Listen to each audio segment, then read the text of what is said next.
FTC reaches settlement with crypto company Voyager Digital. Bitcoin holding as steady as Genesis blocks withdrawals. And SBF using FTX trader to control Bitcoin prices. Now, guys, we've heard about the SBF trial and how they were using it to try to keep it under 20K. But let's get some more details about what's actually going on with that case today. So let's not waste any more time and get right into it.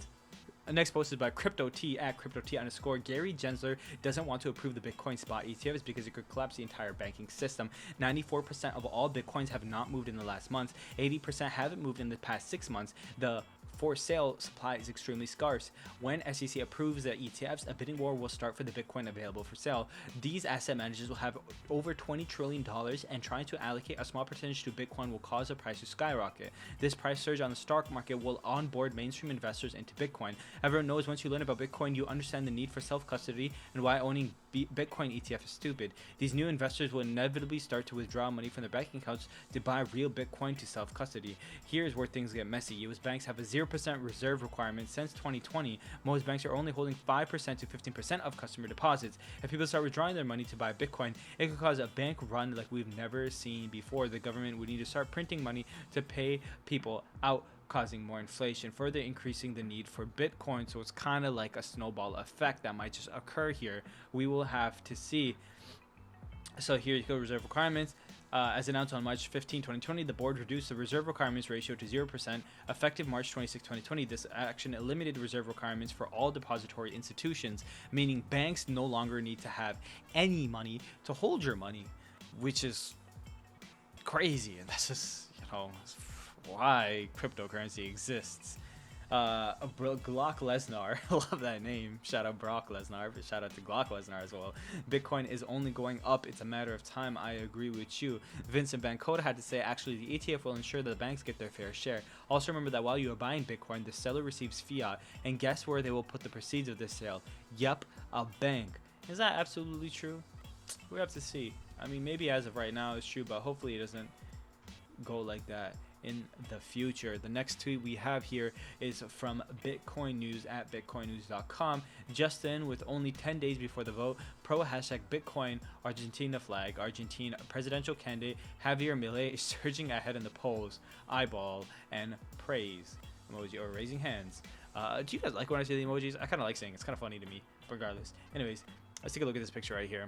You guys can't see that properly, but Argentine President Milei, I hope I'm saying that right, guys. Correct me if I'm saying it right. Milei is at 75%. Dang, he's really destroying this thing. He's surging ahead.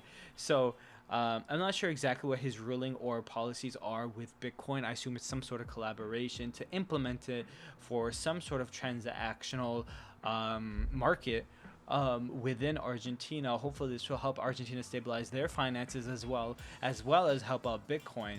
We'll see what goes on. Choice Coin at Choice Coin Dan has to say Milei rocks. That dude is a true visionary. Jose had to say Milei for the win. Let's see if he goes onto the Bukele route. Odds are high he could. I don't know exactly what the Bukele route is, but I assume it's. By the way he's phrasing, it doesn't seem like it's good, but who knows? We need more people like Javier around the globe. Well, we'll have to see how this turns out. I hope it works out for the best, because that would be the best. So next we got an article directly from the government themselves. This is ftc.gov, the Federal Trade Commission. FTC reaches settlement with crypto company Voyager Digital, charges former executive of falsely claiming consumers' deposits were insured by FDIC. Interesting. Complaint charges Voyager's and CEO Stephen Ehrlich misled consumers who lost more than $1 billion in cryptocurrency after the company's collapse.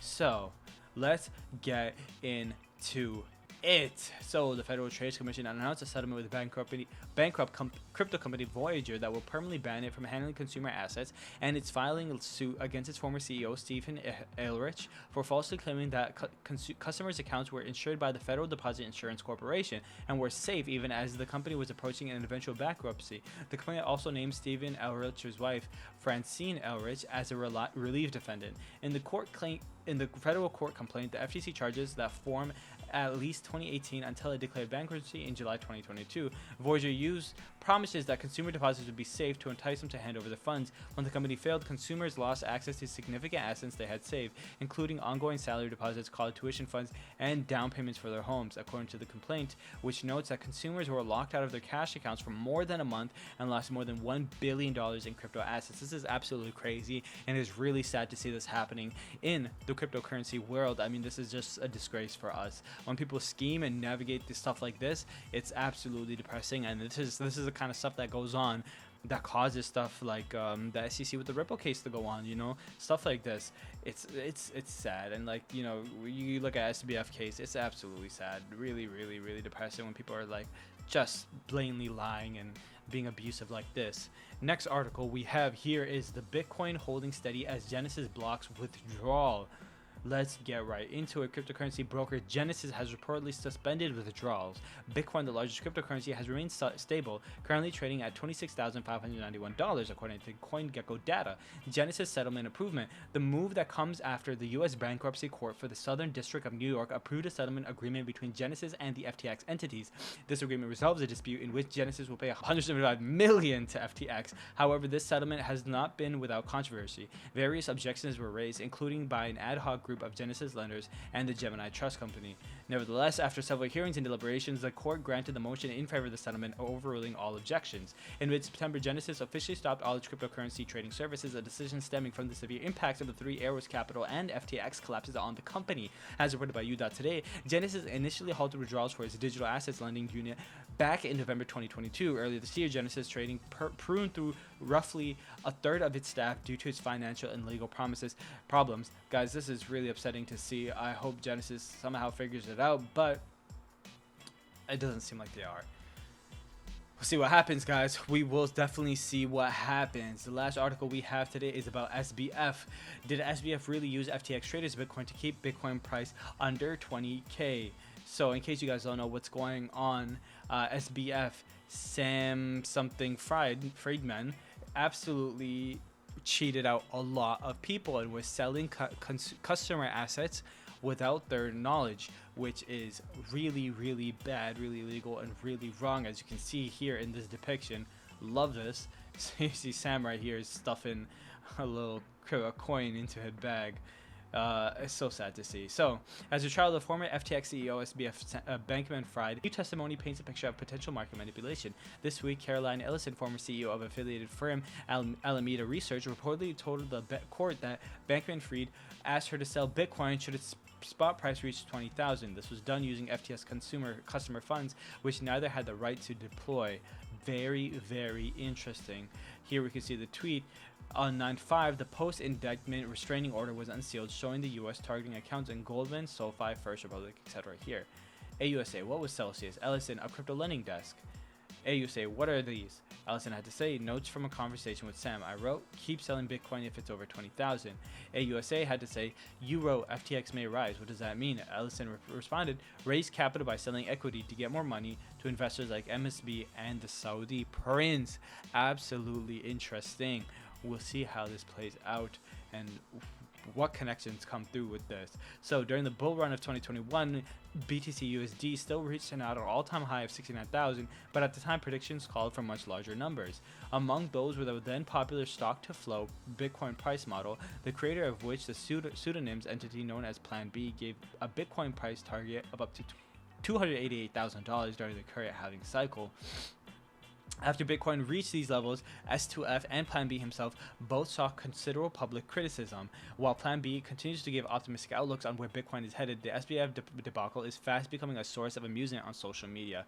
Yeah, I mean, I think at this point, a lot of people are kind of understanding that SBF was like the last to really do this. I mean, this is the whole reason why Bitcoin and other cryptocurrencies exist, is so that people like this will eventually get exposed. He was trying to control the market, trying to control the currency itself. Not even the market, but the currency itself, which is absolutely insane. I mean, I guess it's the market for the currency, but regardless, trying to manipulate and control something like this, which is which goes against the whole idea of DeFi, decentralized finance. So we'll see how this turns out, what they're gonna have to deal with, but it is absolutely insane that this even occurred in the first place. But guys, that is all we have for today. Thank you so much from the bottom of my heart for watching. I really appreciate every single one of you guys taking the time to try to get up to date with the most recent and credible Bitcoin news. If there's anything in this video that you do not agree with, feel free to comment. If there's something you do agree with, feel free to comment. If there's something you want to further discourse on, comment. If there's something you have a question about, comment.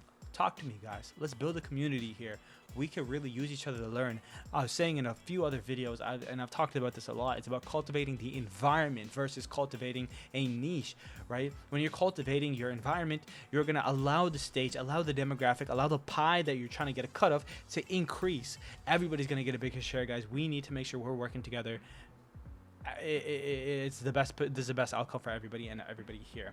So thank you guys so much for watching. Don't forget to like, subscribe, and share. These videos are not monetized, so it would really make the world to me.